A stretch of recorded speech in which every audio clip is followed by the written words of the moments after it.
Daniel Burrus is one of the world's leading technology forecasters and business strategists, helping clients better understand how technological, social, and business forces are converging to create enormous untapped opportunities. He has established a worldwide reputation for his exceptional record of accurately predicting the future of technological change and its direct impact on the business world. He is the author of 6 books, including his international bestseller, Technotrends, and his new book, Flash Foresight, How to See the Invisible and Do the Impossible, is the lead business book for Harper Business, published in January 2011.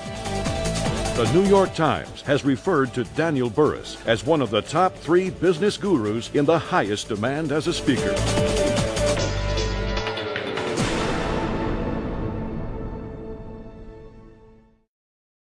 In 1993, that was 2 years before Yahoo, 2 years before Amazon.com, 2 years before the web started taking off. Wasn't on your radar. 2 years before, even Amazon.com wasn't even thought of yet by the guy who came up with it. I was giving a speech to the American Booksellers Association. There were 10,000 people in that audience, far bigger than this 4,000. And you can still get the old audio tape. That's how they did it in those days. You can still get the old audio tape of that speech, and you can hear me clearly say, in 2 years, there's going to be a virtual bookstore, and I basically described Amazon.com. Now, was I able to predict the company would be called Amazon.com? No, I had to leave out the parts I could be wrong about. But I knew it was going to happen. How could I know that? Because the technology was there to do it, and if it can be done, it will be done. Now, I know what you're thinking. Yeah, but I'm not a technology forecaster. That's not what I do. Oh, yeah? Well, there's a lot that I can give you. Again, you don't have to be a scientist. You just have to become aware of what's going on. When your customers start changing their behaviors, you better be paying attention. Have they been changing their behaviors over the last couple of years? Yeah. If you got an iPod, what happened? Hey, you changed. Once you got a cell phone, what happened? You were changed. Once you got email, what happened? Hey, you were changed. And by the way, you're not going back. You're going forward. Once you get an iPod, what happens? It doesn't just change how you listen to music. It transforms how you listen to music. It's not just change. Change was going from a round record to a round CD. It still was a tangible physical thing with moving parts, and you still had to go find it. When you talk about an iPod player, you know what? You're transforming how you listen to music. And we've just begun to transform how we live, work, and play. Maybe we ought to think about this. You see, when we go to customers and we ask our customers, what would you like, and we give it to them, we miss the biggest opportunity that ever happened on the planet. Why? They'll under-ask. Why? They don't know what's technically possible. Nobody ever asked for an iPod. Nobody ever asked for an adjustable windshield wiper. And if you talk to GE, the people that invented the self-cleaning oven, they'll tell you no housewife ever asked for one, or house husband. No one asked for one. Most of the stuff that we do, no one asked for.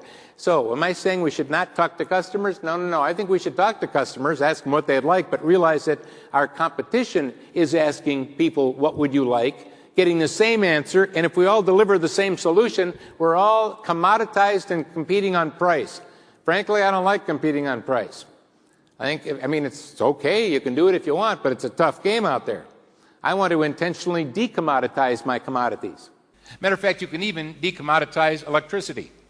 Now, most of us in this room know there's only one kind of electricity. But I was working with some major utilities, and they decided to have 2 kinds of electricity. The inexpensive stuff and the expensive stuff. The low-margin stuff and the high-margin stuff. They called the high-margin electricity digital electricity. Now, you might be thinking, so what? Who would pay for it? Here's what they did. They said, if you're a company and you want that electricity to never fluctuate, because your equipment is important to you and you don't want fluctuations. And if there's a power outage, it will not go out to you. You will always have electricity. We call that digital electricity, and it'll cost you more. Who started signing up? Well, Microsoft, Intel, Google, Yahoo, IBM. And then all of a sudden it started going beyond just technology companies. It started going into other giant companies that wanted their technology to be secure. In other words, you can even decommoditize electricity. How did they do it? They wrapped a service wrapper around it. I was speaking to Miracle Ear not long ago. Miracle Ear makes hearing aids. They're one of the biggest on the planet. They've got people in all the Sears stores and all around the country that can fit that hearing aid in your ear so that it's comfortable, doesn't hurt, and they can adjust it for your hearing loss. Now, you might think this is a great stock, what a great company. Let's face it, there's 78 million baby boomers that listen to Jimi Hendrix. Cool. So they're deaf. We know they're going deaf. And then we also know that young people, 20-somethings, they go by, their windows are rolled up and their car's going boom, boom, boom. So you know they're deaf, they're shot. And my sister teaches at Vanderbilt University, and they were doing a study last year. They needed 100 students that had normal hearing, and they had to drop the study. They couldn't find 100 that had normal hearing. True. All right. So you might think Miracle Ear sounds good, but you know what? Miracle Ear's got trouble. What's the trouble? If you're a baby boomer, you'd rather be deaf than wear a hearing aid. It makes you look old. What? Anyway. And so you get the idea. What are we going to do here? So when I was talking to them, one of the things I was talking about is both and how telephones, of course phones are going to continue to have screens. Matter of fact, with light-emitting diodes, you can pull a little screen out so we can see it, work with it and all that. Of course. But a phone is meant for talking and listening. So we'll also be just talking and listening on those things. As a matter of fact, through miniaturization and some breakthroughs that are taking place, we're making it so that it's what? So that it fits in your ear. So it's got a micro GPS chip that companies are developing right now that works in there. So what is it? What's the problem with the phone companies? I told Miracle Ear, here's the problem. They got nobody that can fit that thing in there. What you need to do is to partner with somebody and create the Miracle Earphone. So now you're not creating a hearing aid for somebody who has bad hearing. Rather, you're getting a phone that can fit in there. However, we can do audio enhancement.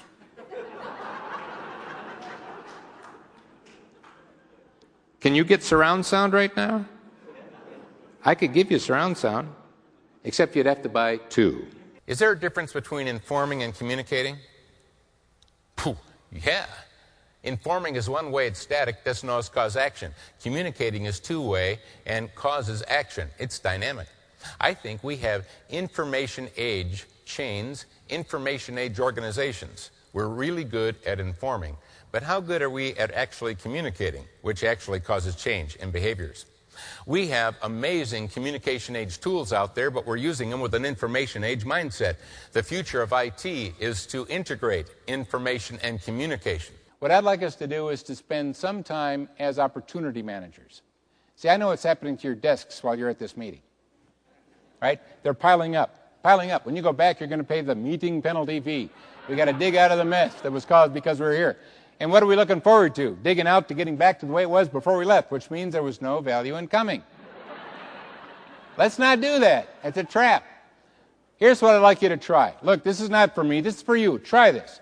It'll take 1 hour a week of your time. I know what you're thinking. Hey, I don't have an hour. I'm busy. Yeah, that's why you don't have an hour. You've never done this. 1 hour a week. And by the way, if you don't put it in your calendar, it won't happen. Why? You'll be putting out another fire. In this hour that you put in your calendar and you make an appointment with yourself, I would like you to unplug from the present and plug into your future, the visible future, the hard trend future, the future that's got certainty to it. Get rid of the stuff you're uncertain about. Ask yourself, what are the things I know? What are the opportunities coming our way? What are the things, instead of all the things I can't do because of my size, what are all the things I can do because I've got an alliance and a team bigger than the people that are just in these 4 walls? How can I get on the phone and get together with some of the people I met in this meeting so that maybe together we can make things happen that couldn't have happened before? That's how you can drive it.